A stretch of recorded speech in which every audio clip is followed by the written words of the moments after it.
Well, I guess I'll start first with a little lightheartedness about knowing that the definition of what this is probably is quite elusive for people, and it's one of the challenges. I think that people hear the term primary service provider and they think that means one person. How could one person do this? And that's really not what it is. So some of the research and the work that Dathan Rush, who's a speech language pathologist, a colleague of mine, and I have done is really look at all the literature and all the studies that are out there, and we really have found three characteristics related to the definition, and it really means that it's a team that works together, and it's a regular team. It's not interchangeable based on who the child is, but it's a geographic team. So it's a set group of people, kind of like, so you know who your go-to people are, if that makes sense.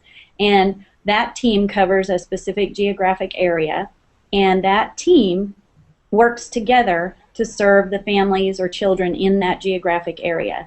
And they do that by selecting one lead person. States call it all different kinds of things: primary service provider, primary coach, team lead, different names. And that person takes the lead on interacting with the family the most often. So there's a primary person, a regular team, and then there's an agreement with that team to really coach and work together, supporting one another and supporting the family and the other adults in the life of the child. So that notion that we work together, so it's not, I think one of the worries is that people think, oh, I have to go be a speech pathologist and I'm a PT, or oh, I have to do OT and I'm a teacher. And that is not what we're talking about. Not role release, but really exchanging information in a way that we have the fewest number of people possible embedded in the life of that family.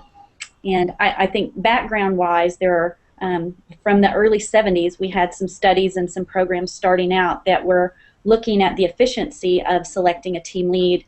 I'd be fibbing if I didn't say some of it had to do with fiscal issues and finances, but what really played out was the notion of the relationship between the primary provider serving as the conduit or the contact for that information. So for example, if I were acting as the primary provider for a family and there were resources or information that family needed, then I would be the connector to go back to the other team members. And if that might mean that they come on a joint visit with me, that might mean that we access other community information, but it's not to keep the other people out of the life of the child, but really organize that around what their primary outcomes are on the IFSP.